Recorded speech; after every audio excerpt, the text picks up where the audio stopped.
Hai, selamat datang di channel YouTube-nya Papi Bon. Di video kali ini gue akan ngasih tahu gimana caranya kita melakukan pinjaman online melalui aplikasi BCA Mobile. Tapi sebelumnya buat teman-teman yang belum subscribe channel YouTube-nya Papi Bon, langsung aja klik subscribe dan aktifkan loncengnya.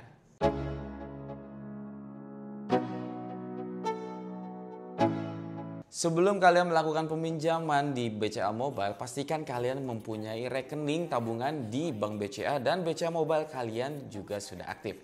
Kalau BCA Mobile kalian sudah aktif, kalian tinggal masuk aja ke aplikasinya. Terus di situ ada tulisannya info BCA, kita tinggal klik aja info BCA. Karena kita harus tahu dulu nih produk-produk apa aja yang ditawarkan dari Bank BCA melalui aplikasinya. Oke, sekarang kita langsung masuk aja. Kita langsung klik di bawah ini ada namanya produk ya. Terus di paling atas sebelah kanan itu ada namanya pinjaman individual. Kita tinggal klik aja di pinjaman individual. Nah, pinjaman online di Bank BCA ini juga memiliki beberapa kategori ya untuk kalian gunakan untuk kebutuhan kalian masing-masing gitu ya. Yang pertama itu ada kredit sepeda motor atau KSM, ini untuk melakukan pembelian motor ya. Terus ada kredit kendaraan bermotor, ini untuk melakukan pembelian mobil. Kalau kalian pengen beli mobil terus pengen melakukan peminjaman, itu kalian harus masuk ke kredit kendaraan bermotor gitu ya. Terus ada lagi kredit pemilikan rumah atau KPR ya. Terus yang terakhir ini adalah pinjaman personal. Yang akan gue bahas kali ini adalah pinjaman personal dari BCA Mobile. Langsung aja kita klik selengkapnya. Nah, sekarang udah masuk di pinjaman personal. Jadi pinjaman untuk segala kebutuhan. Sekali lagi gue ingetin, buat kalian yang pengen melakukan peminjaman online dimanapun, pastikan kalian harus benar-benar butuh. Bukan hanya untuk memenuhi hasrat kalian terhadap suatu benda. Oke, langsung kita lihat aja di sini ya, mengapa pinjaman personal, yaitu dana cepat tersedia. Jadi pinjaman tanpa anggunan ini tersedia sampai dengan 100 juta rupiah. Yang kedua itu adalah mudah, proses aplikasi yang cepat dan mudah. Yang ketiga, pembayaran ringan, bunga rendah hanya 1% dengan jangka waktu angsuran ringan mulai dari 1, 2, sampai 3 tahun. Dan sebelum kalian melakukan peminjaman online di Bank BCA ini, kalian harus baca lagi ya syarat dan ketentuannya agar pinjaman kalian mudah disetujui, atau kalian harus baca dulu ya. Kalau menurut kalian ini worth it, kalian langsung aja melakukan pengajuan. Oke, sekarang kita baca-baca lagi pinjaman personal. Terus yang ada nih perlu diketahui, ada persyaratannya, yaitu warga negara Indonesia domisili di Jabodetabek, Bandung, Semarang, Yogyakarta, Magelang, Surakarta, Surabaya, Mojokerto, Medan, Batam, Tanjung Pinang, Palembang, Denpasar, Cakranegara, dan Makassar. Jadi kemungkinan di luar yang berdomisili yang tadi gue sebutin itu belum bisa melakukan pengajuan pinjaman online di Bank BCA ini ya. Nanti pun akan update ya. Jadi ini yang gue kasih tahu adalah syarat ketika video ini gue bikin. Terus ada batas usia minimum 21 tahun dan maksimum 55 tahun pada saat BCA personal loan lunas. Jadi kalau misalnya kalian yang baru berusia 18 tahun, 19 tahun, 20 tahun itu tidak bisa. Ataupun ternyata teman-teman pada saat BCA personal ini lunas, umur teman-teman itu di 56 tahun, 57 tahun, atau di 60 tahun, itu juga tidak bisa. Nah, syarat selanjutnya adalah penghasilan per bulan, yaitu minimum 2.500.000 untuk daerah Jabodetabek, Bandung, Surabaya, Medan, dan Batam. Terus ada lagi minimal 2 juta rupiah untuk daerah lainnya selain daerah yang gue sebutin tadi ya. Terus syarat selanjutnya yaitu karyawan yang merupakan peserta atau karyawan dari peserta fasilitas payroll BCA, atau minimum keanggotaan kartu kredit BCA selama 1 tahun. Nah, pertanyaannya adalah, gue sebagai karyawan tapi payroll gue tidak pakai BCA, apakah bisa? Menurut data yang gue lihat ini bisa, selama kalian mempunyai kartu kredit BCA yang sudah kalian punyai minimum 1 tahun. Terus ada lagi persyaratan dokumen. Jadi dokumen yang dibutuhkan yaitu sesuai pekerjaan nasabah ya.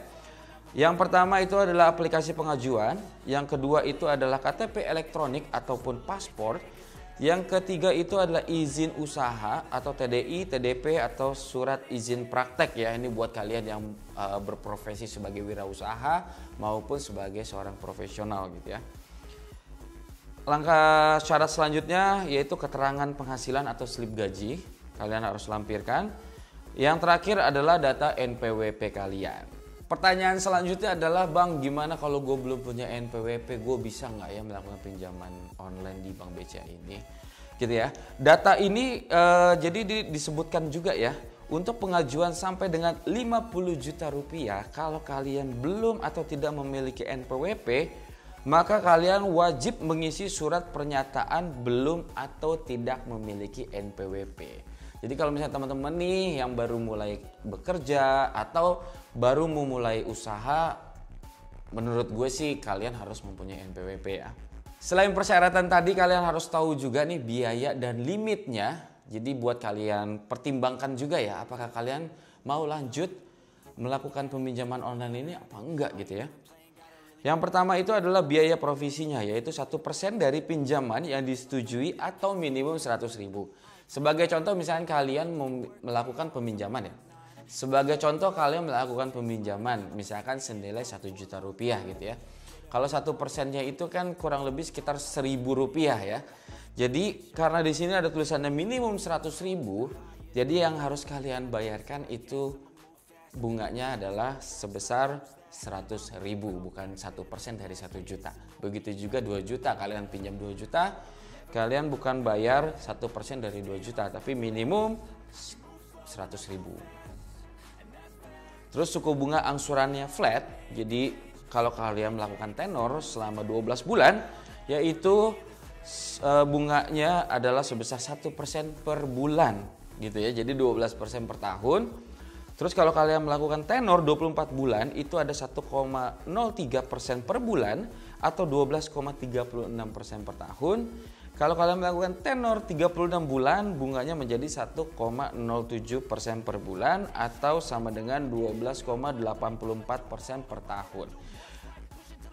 Nah, suku bunga ini juga kalian harus banget gitu ya, pertimbangkan sebelum kalian melakukan peminjaman online dimanapun ya. Karena dari sini kita bisa mengukur apakah financial kita, kondisi kita bisa melakukan angsuran tiap bulan ataupun pelunasan apapun yang kalian pinjam. Nah, ini ada denda keterlambatan yang ditagihkan per hari, yaitu sebesar 0,28% per hari dari angsuran. Nah, ini pentingnya ketika kita harus mengetahui dulu kondisi finansial kita, dan pinjaman online ini akan kita gunakan buat apa gitu ya. Makanya gue selalu rekomendasiin kalau benar-benar memang kalian butuh untuk membuka usaha dan memang dari keluarga belum ada yang meminjamkan, ya kalian bisa mempertimbangkan ini. Tapi hati-hati ya dengan suku bunga dan denda keterlambatan ini gitu ya. Jangan sampai kalian pengen mempergunakan uang ini untuk membuka usaha, malah boncos untuk menutupi denda maupun bunga dari pinjaman online ini. Nah, kalau misalnya ada yang bertanya, Bang, kalau misalkan gue mau lunasi cepat bisa nggak, Bang? Misalnya gue kasih tenor 12 bulan, tapi di bulan ke-6 atau ke-7 pengen dilunasin langsung, jawabannya adalah bisa. Tapi di sini ada namanya biaya administrasi pelunasan dipercepat, yaitu sebesar Rp200.000. Nah, pelunasan ini juga dapat dilakukan minimum sudah 6 kali membayar angsuran, alias minimum tagihan sudah berjalan selama 6 bulan. Nah, limit pinjaman online di Bank BCA ini jadi mempunyai plafon pinjaman ya sebesar 5 juta sampai dengan 100 juta rupiah gitu ya. Dan kalian juga bisa dapatkan layanan ini selain di BCA Mobile, kalian juga bisa menghubungi Halo BCA ataupun datang ke kantor cabang BCA terdekat di tempat kamu. Oke, itu dia cara mengajukan pinjaman online melalui BCA Mobile atau Bank BCA. Gak ada bosan-bosannya gue ingetin lagi ya, ketika kalian ingin melakukan pinjaman online dimanapun, pastikan sekali lagi kalian mampu untuk membayar angsuran dan bisa terhindar dari denda yang lumayan ya menurut gue. Oh ya, di video-video gue juga bukan tentang mengajak bagaimana ayo dong kalian pinjam online gitu ya, pinjam uang secara online, tidak. Tapi konten-konten gua adalah konten untuk memberikan informasi ataupun mengedukasi teman-teman ketika kalian pengen melakukan pinjaman secara online gitu ya. Sekali lagi ini bukan buat ajakan kalian harus pinjam online. Nah, buat kalian yang masih ada pertanyaan, kalian tinggal tulis aja di kolom komentar ya. Gua akan jawab secepatnya. Buat teman-teman juga yang belum subscribe channel YouTube-nya Papi Bon, boleh banget ya, tinggal klik subscribe dan aktifkan lonceng ya. Klik like video Papi Bon dan share video Papi Bon ke teman-teman kalian. Sampai ketemu lagi di video Papi Bon selanjutnya. Sehat selalu.